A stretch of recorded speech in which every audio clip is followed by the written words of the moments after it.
Excellencies, ladies and gentlemen, it's a great pleasure for me to address this special session celebrating the 40th anniversary of the Convention on Long-Range Transboundary Air Pollution.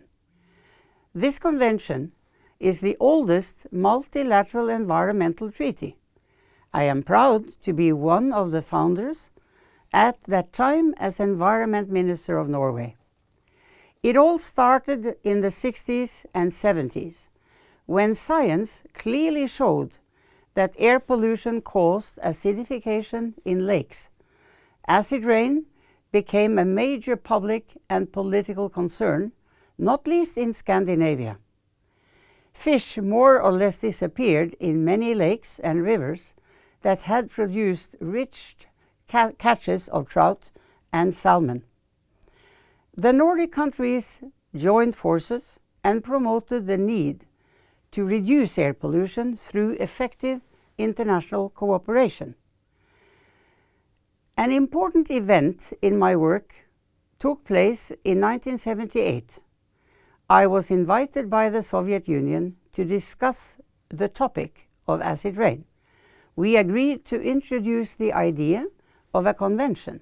We also agreed that a decision to negotiate such a convention should be sought in the framework of the UNECE, the UN organization that was bridging the East and the West.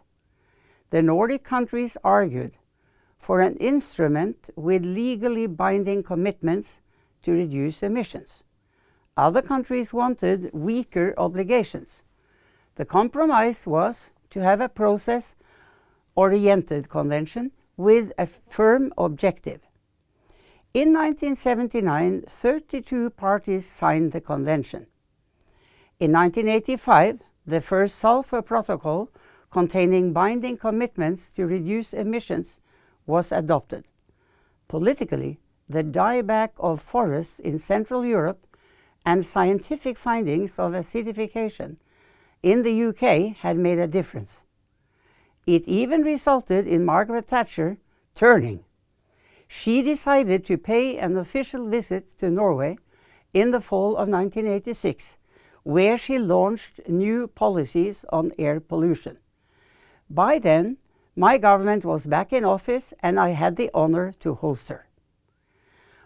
Over the years, the Air Convention has developed into one of the most successful multilateral environmental agreements. Its dynamic nature and binding commitments has resulted in substantial reductions of emissions that are harmful to ecosystems and to people's health. Other conventions have imitated its work and structure, such as the Climate Convention, the Stockholm Convention, and the Minamata Convention. The success of the Air Convention can also be attributed to the substantial scientific work under the different programs and the close interplay between scientists and policymakers. Decision-making based on sound scientific research has always been important to me. It is needed to ensure credibility across nations and cultures. In the beginning, the main focus was on reducing damage to lakes and forests. I remember how the doctor in me led to a much broader approach in our debates. Human health was at stake too. Gradually, effects on people's health gained increased attention by the convention.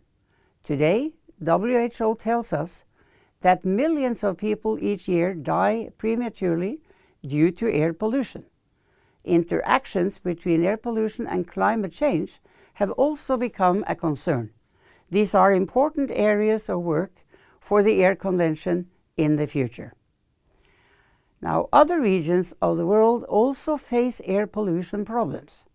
I am sure that the Air Convention, with its scientific network and its political experiences, has a lot to offer. We can serve as a model and inspiration to other regions.